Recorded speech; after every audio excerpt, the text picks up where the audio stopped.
Bien, vamos a ver el tema de diagnóstico prenatal y dismorfología, entendiendo como dismorfología aquella ciencia que se encarga del estudio de patrones humanos de comportamiento,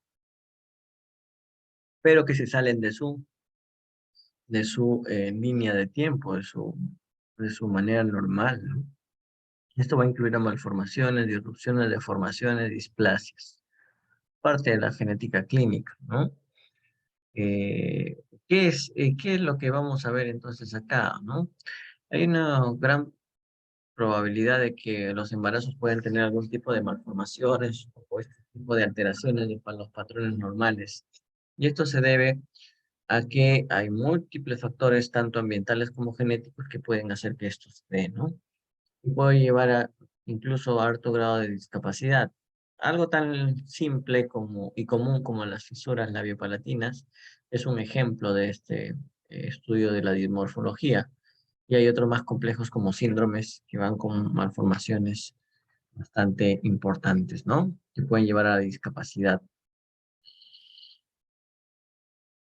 Lo normal es que, como podemos ver acá, como podemos ver acá, se dé la concepción, se dé la fecundación, se dé la formación del nuevo ser, cigoto, y de ahí el proceso de desarrollo sea normal, pasando por el periodo embrionario y el periodo fetal. Recuerden que el periodo embrionario se da, ¿no? Hasta la 8ª semana, ¿no? De ahí en adelante es el periodo fetal y obviamente el nacimiento. Si eso se da de manera normal, pues no voy a tener nada en estudiar. Obviamente ahí se va a formar de manera correcta todo, ¿no? Todos los órganos, la organogénesis, que es parte del desarrollo del embrión, desde la 3ª hasta la 8ª semana. Y de ahí en el feto, estos órganos van a empezar a madurar, ¿no? Y a crecer, ¿no? En el caso específico de este las malformaciones, hay algo en el proceso de concepción o durante las primeras divisiones celulares que hace que ya desde allí el curso del desarrollo normal de los patrones se altere, ¿no? Y ya pues en el nacimiento voy a tener alteraciones, malformaciones, etcétera, ¿no? Ok, en el caso específico de una disrupción, la concepción, la fecundación se da de manera normal, hay divisiones celulares que se dan de manera normal, y algo sucede en el ambiente que hace que los, se vaya alterando, ¿no? El proceso de formación normal. Por ejemplo, las bandas amnióticas, ¿no? Que van a cercenar literalmente una extremidad o alguna parte del cuerpo que estaba prediseñada para hacerse de manera normal. Entonces se altera a partir de aquí, pero se da en el periodo embrionario, porque ahí se están formando justamente los diferentes órganos, ¿no? Y la deformación es que se forma de todas maneras esto bien, pero pasando el periodo embrionario y el periodo de organogénesis, que todo estaba correcto, en el periodo fetal algo sucede y hace que ese patrón cambie, ¿no? Eso es lo que vamos a ver.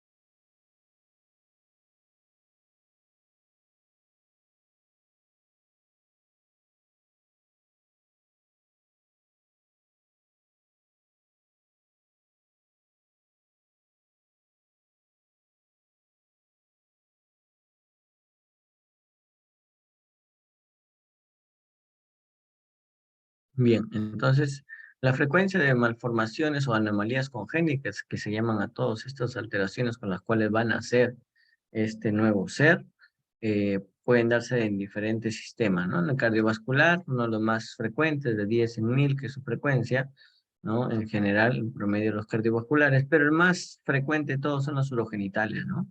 De 4 en 100, imagínense, es una proporción bastante alta, ¿no? Eh, por ejemplo, las fisuras labiopalatinas, ¿no? Un defecto en la formación de las estructuras faciales, ¿no? Obviamente es bastante común, pero hay diferentes tipos de fisuras labiales y palatinas, ¿no? Pueden ser solas, o aisladas, o compuestas por labio y paladar de igual manera, unilateral, bilateral, ¿no? Y esto puede ser solamente de manera aislada, es decir, netamente un problema en la parte genética que tiene que ver con la formación de esta estructura corporal, pero también puede estar asociado a otro síndrome, ¿no? Por ejemplo, el síndrome de Patao, ¿no? Defectos del tubo neural, de igual manera, ¿no? Defectos que son localizados en ciertas zonas corporales y eso genera este tipo de malformaciones, ¿no? Pasando como por estos otros, ¿no? Como la holoprosencefalia, que es algún defecto más severo y obviamente letal, ¿no? Y que usualmente está asociado a defectos que también, por ejemplo, cromosómicos, con probóscide, como en Pato, ¿no? Y otros como la anencefalia, ¿no? Que pueden ser defectos severísimos, ¿no? Acá a la derecha tenemos las bandas amnióticas, en donde pues todo se estaba formando bien y estas bandas que son como unas sogas, ¿no? Que están en el útero, pueden generar que el proceso que se estaba dando de manera adecuado se altere, ¿no? O sea, como una, como vemos acá, disrupción. Bien, la malformación entonces, ya lo explicamos, léanlo por favor, las disrupciones. Y los agentes teratógenos, ¿no? Los agentes teratógenos son agentes ambientales, ¿no? Algún tipo de medicamento, algún tipo de sustancia en el ambiente, que va a hacer que el proceso, ¿no? De formación, dependiendo de cuándo sea que tenga contacto con los teratógenos, pueda llevar a una alteración del curso normal de la enfermedad. No hay, perdón, del curso normal de la formación de la estructura. No es que haya mutaciones o variantes genéticas que van a condicionar esto. O sea, la parte genética ahí no es la más importante. Por ejemplo, infecciones como la rubiola, ¿no? Medicamentos como el valproato, ¿no? El tema de la radiación también, aunque eso ha mejorado muchísimo con los protocolos actuales que hay y la cantidad de radiación que se da en cada una de las sesiones, pero igual es un riesgo, ¿no? Obviamente más si es que tienes más contacto con radiaciones, como por ejemplo la tomografía, ¿no?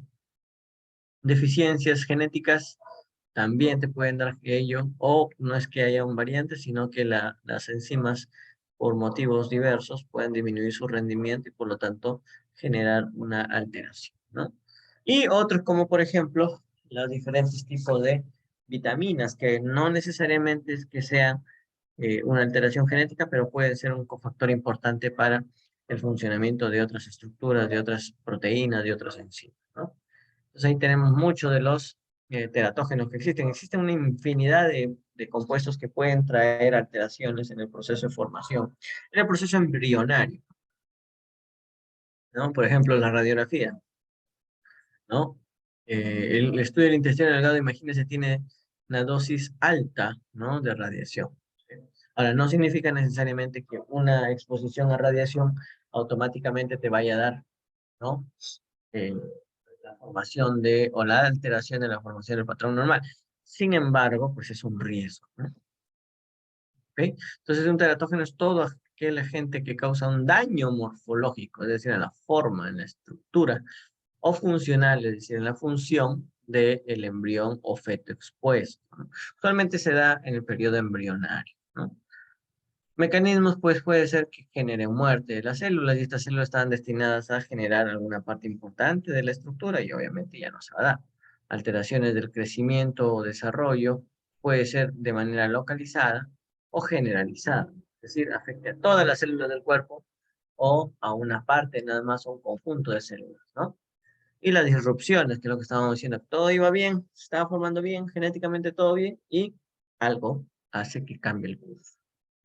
Entonces, estos teratógenos dependen de cuánto se dé la exposición, la repetición, ¿no? Y en la misma conformación, incluso genética que tenemos, bioquímica y estructural. Por ejemplo, ¿no? A veces podemos tener dos personas expuestas a un mismo teratógeno y van a desarrollar consecuencias diferentes, ¿no? Una puede ser que no le cause absolutamente nada y en otros sí, algunas alteraciones importantes que van a llevar a cabo una pérdida necesariamente de la capacidad de independencia en el futuro, ¿no?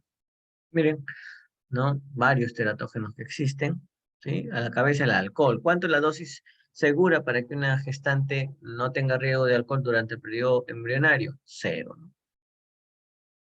Y a veces estas sustancias no necesariamente van a causar una malformación, pero sí un problema en el funcionamiento, ¿no? Por ejemplo, las personas autistas, que se dice que tienen muchas causas y una de ellas es la genética, pueden estar expuestos a ciertos teratógenos y no causar una alteración en la forma, pero sí en la función de esta, ¿no? Entonces, lo podemos tener ahí como ejemplo. No es exacto, pero es un ejemplo.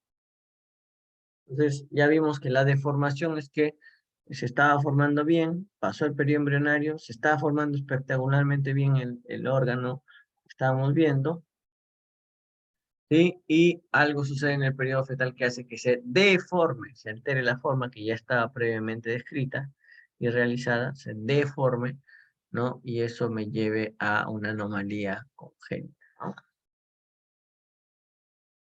Ahora, hay un término que se llama secuencia, ¿no? Por ejemplo, la secuencia Potter.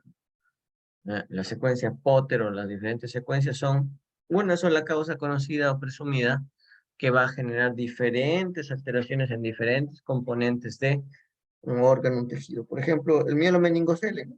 La secuencia Potter, ¿no? La hernia diafragmática, ¿no? ¿Qué es lo que va a causar? Ah, mira, va, por ejemplo, el mielomeningocele, ¿no? Sale por allí una parte del tubo neural, en este caso el melo espinal, sea el, el, la parte de la sustancia gris o blanca, qué sé yo, y eso va a llevar a una alteración, por ejemplo, en las presiones intracraneales, y eso va a llevar como consecuencia, por ejemplo, a una hidrocefalia, ¿no?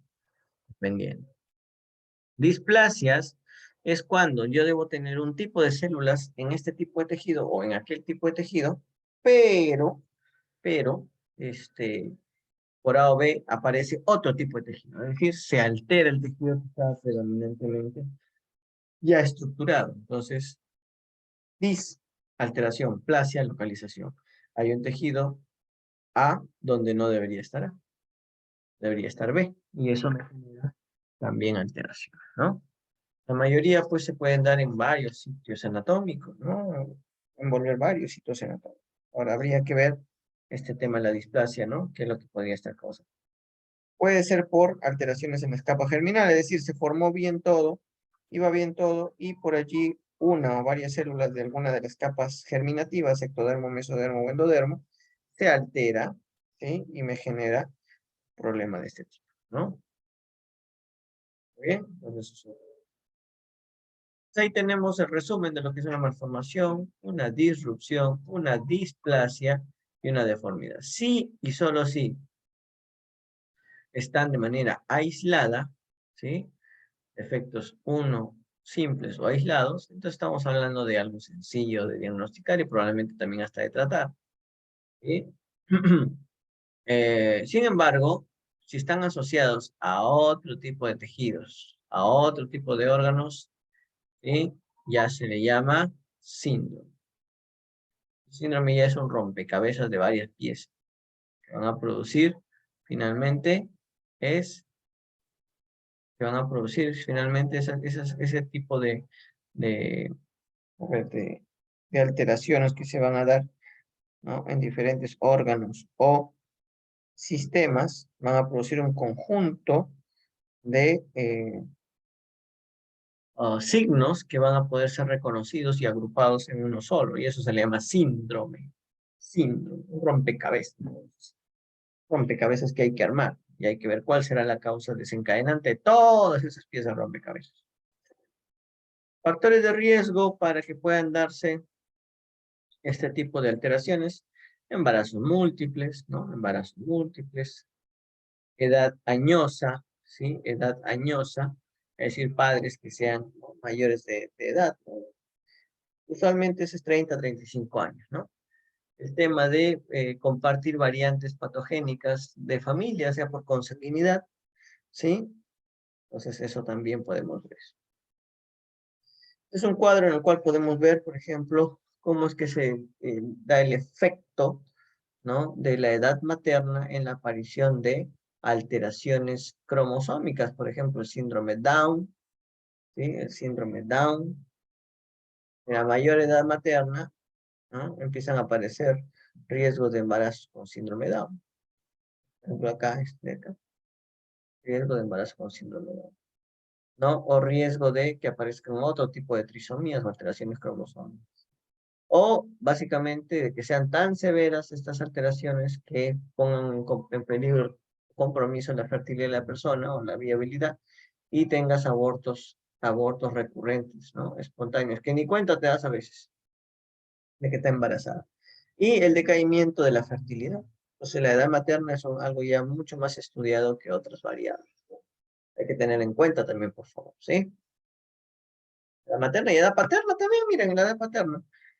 Padre mayor de edad, que luego que puede producir trastornos neuroconductuales, neurocognitivos, neuropsiquiátricos, ¿no? Eso es lo que podemos ver acá.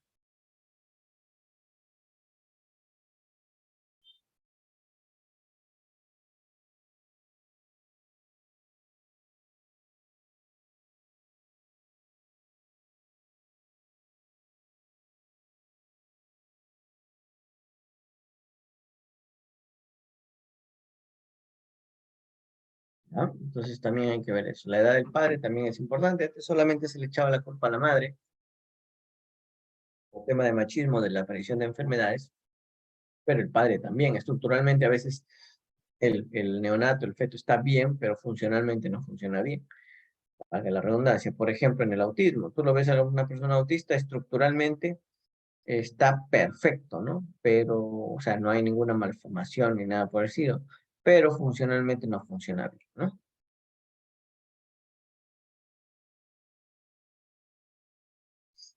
¿Ya? Entonces eso hay que tenerlo en cuenta también. Etiología, entonces, son variables, ¿no? La etiología de estas anomalías congénitas, anomalías del desarrollo, vamos a tener las genéticas, en donde a la cabeza van a estar las causas cromosómicas, ¿no? Ahora, si son causas cromosómicas un poco más severas, o que pongan en peligro de manera seria el desarrollo, pues voy a tener aborto y no te vas a dar cuenta. Va a pasar como si fuera una menstruación muchas veces. Pero si logra llegar a desarrollarse, probablemente tenga alteraciones cromosómicas en primer lugar o alteraciones genéticas diversas.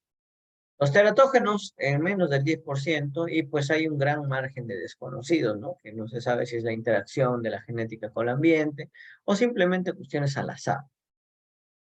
¿Cómo lo voy a hacer? Pues, un montón de maneras, ¿no? Primero, el diagnóstico clínico a través de la evaluación, ¿no? El uso de herramientas accesorias, evaluar el desarrollo, evaluar el crecimiento, ¿no? O el ambiente, todo, ¿no? Todo lo que tenemos que ver. Entonces tenemos que evaluar todo. Y para eso utilizamos herramientas de diagnóstico como el árbol. ¿Ok? ¿Qué hacemos nosotros? Simplemente y complejamente tratamos de diagnosticar y ver los tratamientos alternativos y extender esa explicación de qué es lo que está pasando, por ejemplo, a este resto de la familia, ¿no? Básicamente eso. Hay dos tipos de malformaciones, las mayores y las menores. Mayores y las menores. Las mayores son aquellas que pues van a necesariamente poner en riesgo la viabilidad o la vida en general de el producto. ¿Sí? Entonces, esos son las mayores. Y las menores, pues, funcionalmente, estéticamente pueden alterarse, pero funcionalmente todo va bien. Entonces, hay un montón de malformaciones menores. Por ejemplo, las fisuras papilares pequeñas, es decir, ojos pequeñitos. La nariz que esté rotada hacia afuera, antevertida, etcétera, ¿no? Todos esos signos son parte de las malformaciones craneofaciales. Muy bien. Entonces, recuerden también ustedes que el feto, el neonato, el niño, no va a tener las mismas características cuando sea adulto, cuando sea más joven, cuando pasen los años. Tiempo, el costo de oportunidad de hacer el diagnóstico dependerá también de las características que se exalcen, ¿no? Una vez termine ¿no? O sea, mientras más mayor sea, las características van a ir disminuyendo, ¿no?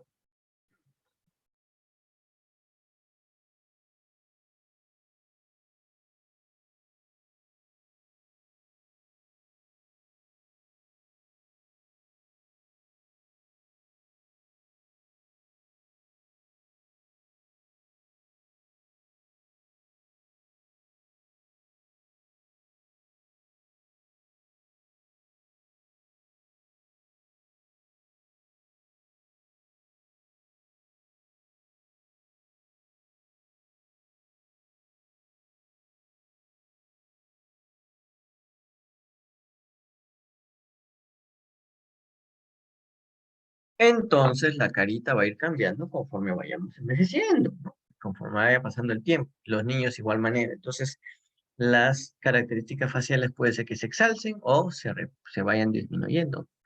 Entonces, eso hay que tenerlo en cuenta también para ver la oportunidad del diagnóstico.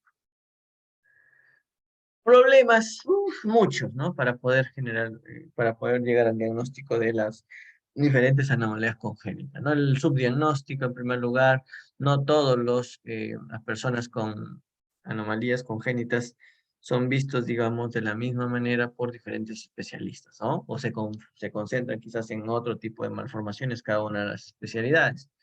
Entonces, tiene que llegar de todas maneras al genetista para poder tratar de enrumbar eso. Ahora, no significa que el genetista tenga la última palabra, pero sí que puede ayudar, ¿no? Y también con ayuda de programas o software especializados, ¿no?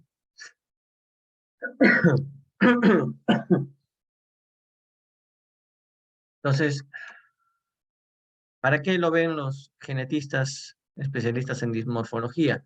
Para diagnóstico, para asesoramiento genético, para asesoramiento reproductivo, asesoramiento familiar y, de ser necesario el caso, referir para un tratamiento específico. Obviamente no nos vamos a operar nosotros o generar la parte quirúrgica estética, pero sí podemos dar recomendaciones. Muchas veces hay algunas cosas que hay que evitar cuando una persona está con algún tipo de anomalía congénita, o anomalía del desarrollo, anomalía al nacer.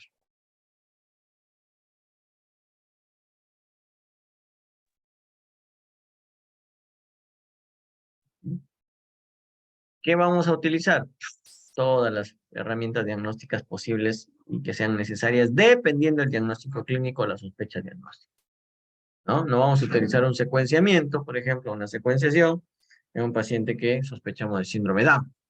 Obviamente sería un mal uso de técnicas diagnósticas y obviamente no vamos a esperar tener un diagnóstico necesariamente, ¿ya?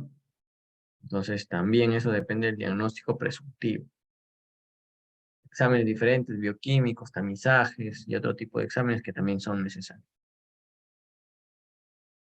Entonces, si son enfermedades cromosómicas, cariotipos. Si son enfermedades monogénicas, probablemente necesitemos, dependiendo si sospecho de una enfermedad por variantes puntuales, quizás podamos necesitar una secuenciación, un panel, un exoma, ¿no? Pero si sospechamos de una CNV, pues necesitaremos seguramente a un microarray, ¿no? El diagnóstico prenatal se puede dar, o sea, yo puedo tener antes del nacimiento diagnóstico, como ya estábamos hablando sobre el NIPT, ¿no? Que puede hacer el diagnóstico prenatal no invasivo, pero también puedo hacerlo a través de amniocentesis, cordocentesis, biopsia biopsias curiales, etcétera, ¿no? Entonces, ¿de qué depende? De la sospecha, de los riesgos que pueden haber. El diagnóstico prenatal, dependiendo de la condición también que se sospeche, si es una condición letal, incluso puede llevar a la oportunidad de terminar el embarazo, ¿no? Si es que no va a ser viable o va a tener muy poca viabilidad. Pero eso depende también de cada una de las cosas que encontremos, ¿no? Entonces, eso también es importante. Entonces, ¿qué es lo que vamos a tratar de ver? ¿Qué es lo que pasa en el embrión o en el feto, ¿no? Entonces, ¿esto debido a qué? A que también hay una alta incidencia de enfermedades genéticas, no prevalencia, ¿no? 4% es bastante en realidad, ¿no? De los embarazos o de los recién nacidos pueden tener una enfermedad genética, ¿no? Que pongan en peligro la vida y el desarrollo tanto de la mamá como del feto, ¿no? Sobre todo del feto en este caso, ¿no? Entonces, ¿qué es lo que van a ir a la cabeza? Las enfermedades cromosómicas, síndrome Down, síndrome Turner, síndrome de Edwards, Pató.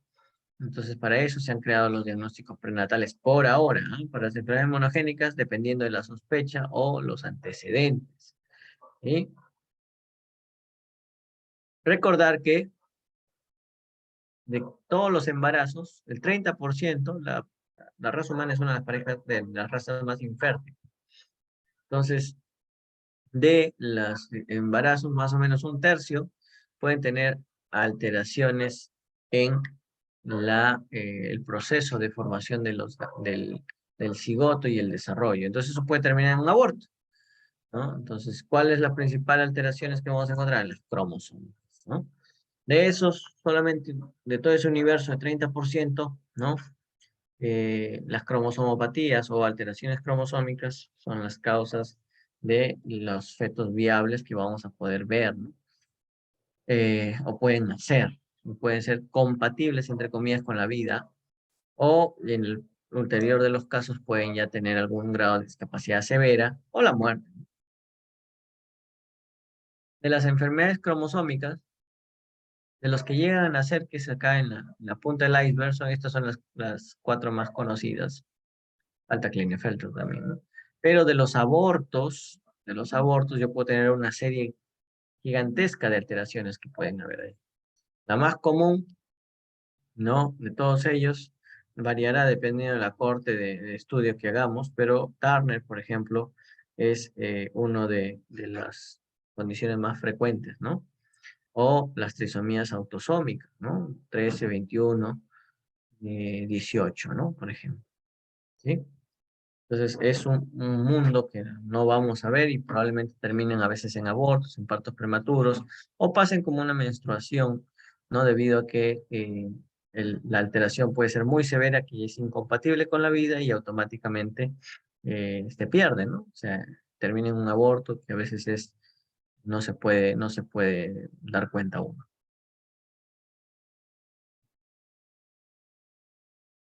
Miren ustedes, de estos abortos espontáneos, en este estudio que se hizo en Lima, ¿no? De los abortos espontáneos, ¿quiénes tenían la mayor cantidad? ¿No? Las trisomías autosómicas, ¿no? Mira, trisomía el 16, 10%, ¿no? 10 de abortos. Ah, mira, Turner 45X0, 10%, ¿no? Y otras alteraciones. Y otro gran porcentaje normal, entre comillas, normal, para alteraciones cromosómicas, pero pueden haber alteraciones genéticas monogénicas que no se pueden ver con el cariotipo o que sean CNVs que produzcan un compromiso de tal magnitud que va a terminar en un aborto. O simplemente multifactoriales, ¿no? ¿Para qué es importante entonces el diagnóstico prenatal? Para que los padres sepan de manera oportuna el diagnóstico de la condición, su naturaleza, su pronóstico inclusive, ¿no? ¿Y qué lo causó? ¿Fue algo al azar, o algo de nuevo, o pudo haber sido uno de los padres tener algún tipo de alteración que sea portador, pero que en ellos no genere ninguna alteración? Y obviamente si está disponible los tratamientos que pueden ser prenatales o postnatales, ¿no? Cuando yo voy a solicitar un diagnóstico prenatal, dependiendo. Por ejemplo, factores de riesgo, edad avanzada de ambos padres, sobre todo de la madre, ¿no? Edad materna avanzada está más asociada que la edad paterna avanzada a enfermedades o alteraciones cromosómicas, ¿no? O si sabes que eres portador, ya, pues tienes que hacer un diagnóstico prenatal. O si sabes que ha habido antecedentes, ¿no? De trastornos ya conocidos, monogénicos, de tubo neural, malformaciones congénitas que se están repitiendo en la familia. Ah, tú puedes suponer que hay un patrón que tienes que buscar, ¿no? Y obviamente no olvidar la consanguinidad, ¿no? Familiares, ¿no? Matrimonios entre familiares, primer, segundo, tercer grado en adelante pueden compartir variantes que me hagan aparecer una enfermedad, por ejemplo, recesiva. Recordar que todo se maneja en base a riesgos, ¿no? Entonces, si es una madre añosa, yo puedo suponer, y no está mal, de que podría tener un riesgo incrementado de alteraciones cromosómicas. ¿Qué voy a hacer? ¿No? Una serie de eh, bloques, combos de exámenes en el primero o en el segundo trimestre que me puedan decir si el riesgo aumenta o no aumenta, ¿no? Y para eso hago estudios bioquímicos, estudios ultrasonográficos y pasando también por estudios, por ejemplo, como el cariotipo, ¿no? Si es que sospecho de una enfermedad cromosómica, ¿no? O algún otro tipo de paneles para personas que ya se sabe que tienen antecedentes, por ejemplo, o que un factor de riesgo más es la consanguinidad. Pero básicamente esto se ha creado para Down, ¿no? O las alteraciones cromosómicas más frecuentes. Tiene eh, un poder, un rendimiento que puede subir dependiendo también de la persona que haga, por ejemplo, la ecografía. No es lo mismo que lo haga un médico, que lo haga una obstetriz, o que lo haga una persona que no está tan preparada, ¿no? Probablemente se le puedan escapar los datos sensibles, ¿no? Una ecografía que lo haga un residente versus una que lo haga un médico por ejemplo, especialista en medicina fetal, ¿no? Completamente diferente. Los puntos de vista, hasta lo que vas a buscar también puede ser diferente. Entonces, pregunta de examen. ¿Qué exámenes se hacen en el primer trimestre? Eco, proteína plasmática y beta-HCG. En el segundo trimestre, pues, estos otros exámenes, ¿no? Y vemos que si hacemos el triple test en el segundo trimestre, triple test, ecografía, más estudios bioquímicos, ¿no? Vamos a tener una sensibilidad o una tasa de falsos positivos que puede llegar hasta, miren ustedes, 69%, ¿no? De detección con este tipo de examen. Si hago un cuádruple test del segundo trimestre, 1, 2, 3, 4, ¿no? Puedo tener, aumenta. Y si lo voy aumentando los exámenes, también va aumentando, ¿no? La tasa de detección. La ecografía prenatal es el pilar de esto. Pilar para ver malformaciones evidentes, pero hay otras malformaciones que no necesariamente las voy a ver con una ecografía. Entonces también tiene sus ventajas, desventajas y su posibilidad de llegar al diagnóstico. La ecografía del primer trimestre, ¿no? Mal llamada a veces ecografía genética, ¿no? También te puede ayudar a detectar estas alteraciones. ¿Por qué? Porque obviamente estamos hablando de que recién ha salido del periodo de organogénesis, del periodo embrionario, y puedes ahí ver algunas alteraciones. ¿Qué es lo que más me sirve de todo esto? Aparte de ver si tiene o no tiene los piecitos, los bracitos, los dedos, etcétera, la translucencia nucal. La translucencia nucal es un marcador ecográfico para aneuploidías, ¿no? Es decir, Down, Turner, Edwards, Patot, Klinefelter, más conocidas, ¿no? Entonces, vamos a ver allí que por ejemplo, es muy, muy grande, ¿no? El espacio que hay entre netamente la parte estructural, los músculos, ¿no? Y la piel en general. Miren, tremendo espacio que se puede ver allí. Esa es la translucencia nucal, ¿sí? Es un marcador interno. Defectos del tubo neural, ya vimos que tiene también una alta prevalencia, el 5 de 30 de 10.000 recién nacidos vivos, y la gran mayoría de los casos, el 95% son casos esporádicos o al azar. Pero hay un 5% que puede estar ligados a alteraciones genéticas y o ambientales, teratógenos en la cabeza, CNVs, que también van a predisponer a estas personas, o variantes puntuales, también algunas enzimas que son críticas. Entonces, para los defectos de tubo neural per se, lo que se estila para disminuir el riesgo es utilizar, ¿no? Por ejemplo, ácido fólico. Ácido fólico me podría ayudar a la formación correcta del sistema nervioso central, ¿no? En general, el sistema nervioso, ¿no? El diagnóstico prenatal se puede hacer de manera bioquímica o de manera ecográfica, ¿no? Riesgo de recurrencia, dependiendo, ¿no? Estamos hablando de si hay antecedentes o no, tanto de padres como de los mismos pacientes o de sus hermanos, mejor dicho. Entonces, eso puede ayudar a tratar de modificar, ¿no? Ese acercamiento del porcentaje, ¿no? Estudios que se pueden hacer de manera diagnóstico prenatal, ya les dije, amniocentesis, obtener una cantidad de líquido amniótico y eso estudiar, porque en el líquido amniótico también hay células del feto que se van desprendiendo, quedan en el líquido amniótico. Sin embargo, al ser un procedimiento invasivo, puede tener un riesgo de que algo salga mal y el embarazo corra riesgo, ¿no?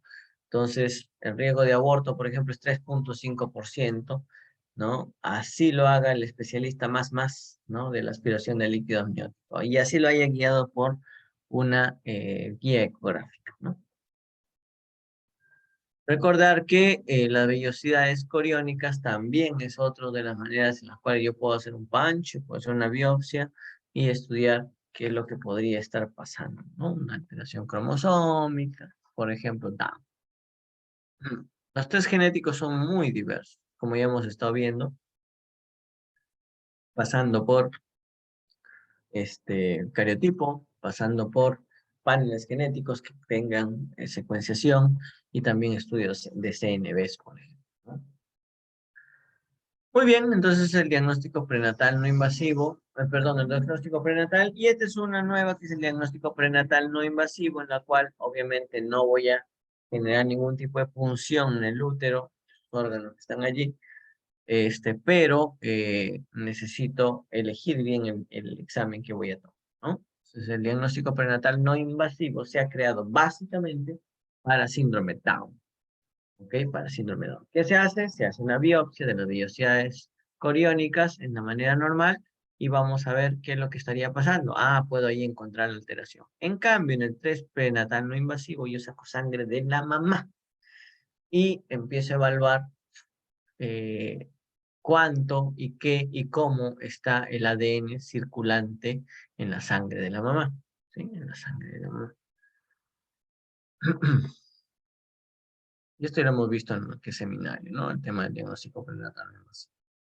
Entonces, miren ustedes, el diagnóstico prenatal no invasivo es un método muy sensible y muy específico para alteraciones cromosómicas. A la cabeza para síndrome Down. Básicamente ha sido creado para síndrome Down.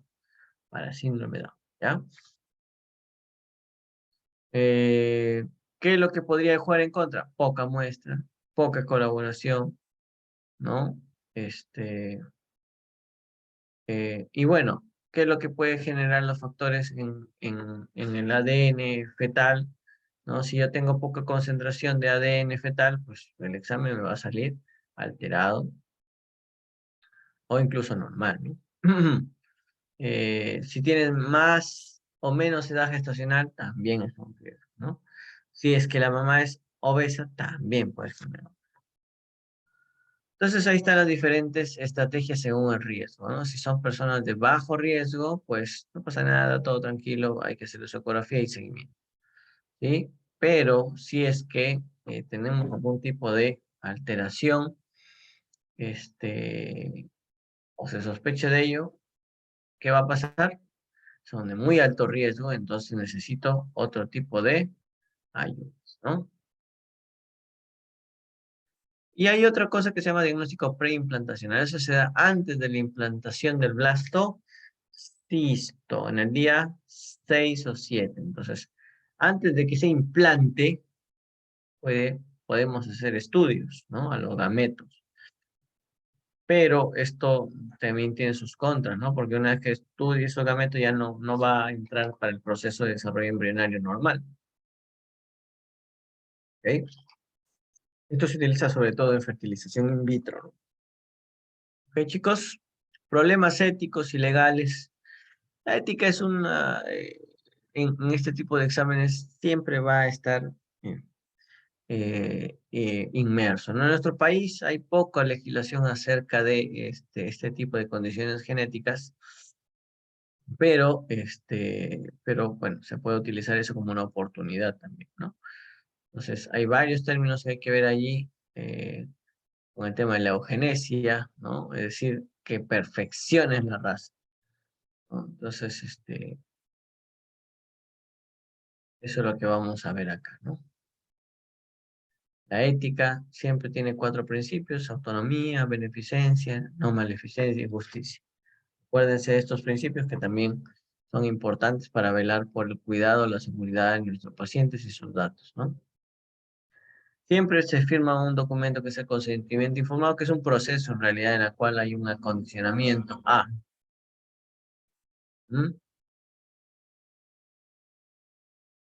confidencialidad, universalidad, y hay diferentes dilemas éticos que hay que tener en cuenta, ¿no? Voy a perfeccionar a este ser humano. Ok, ese es un dilema ético, por ejemplo, ¿no? Eh, y hay que también tratar de tener data importante de nuestro medio, ¿no? Y eso se hace mediante un cribado, un tamiz, ¿no? De toda la población con la cual se va a tener contacto. Muy bien. Entonces, hoy, si es una población con alta incidencia de malformaciones, pues probablemente tenga que poner allí el responsable supuesto para tratar de ver el diagnóstico definitivo. Muy bien. Oh, bien. Ok. Ejemplos. ¿Sí? Con ejemplos. Entonces, hay que tratar de ver con estos exámenes si es que llegamos al diagnóstico y si llegamos al diagnóstico, cuál fue la causa. ¿Fue una causa genética, cromosómica, qué sé? ¿Mm?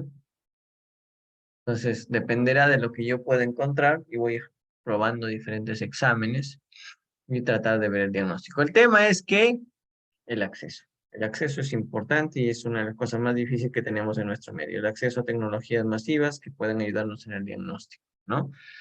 Y con ello, pues, dar un diagnóstico preciso y el riesgo de recurrencia que podría eso traer consigo, ¿no? Pues eso es lo que hay que ver. El asesoramiento ya sabemos, chicos, que es, ¿no? Un proceso en el cual se va a tratar de dar todas las características que tiene tal o cual síndrome o condición y con ello pues tratar de ver qué escenarios se podrían vislumbrar, ¿no? Bien, en nuestro país también lean el tema de las aseguradoras, ¿no? No se cubren exámenes genéticos usualmente por las aseguradoras, ¿sí? Diferentes tipos de seguridad privadas sobre todo, esa información puede ser uso o puede ser usada para, por ejemplo, discriminar a ciertas personas en cuanto a su trabajo. Si yo tengo un examen genético que dice que en algún tiempo voy a desarrollar la enfermedad de Huntington, y eso lo saben las aseguradoras, lo saben los prestadoras, pues voy a tener probablemente un problema, ¿no? Un conflicto grande, ¿no? Bien, chicos, vean el tema de las leyes en el Perú, ¿no? No existen en realidad leyes en el Perú, así es que es un campo importante que se podría también evaluar. ¿Listo? Eso sería todo.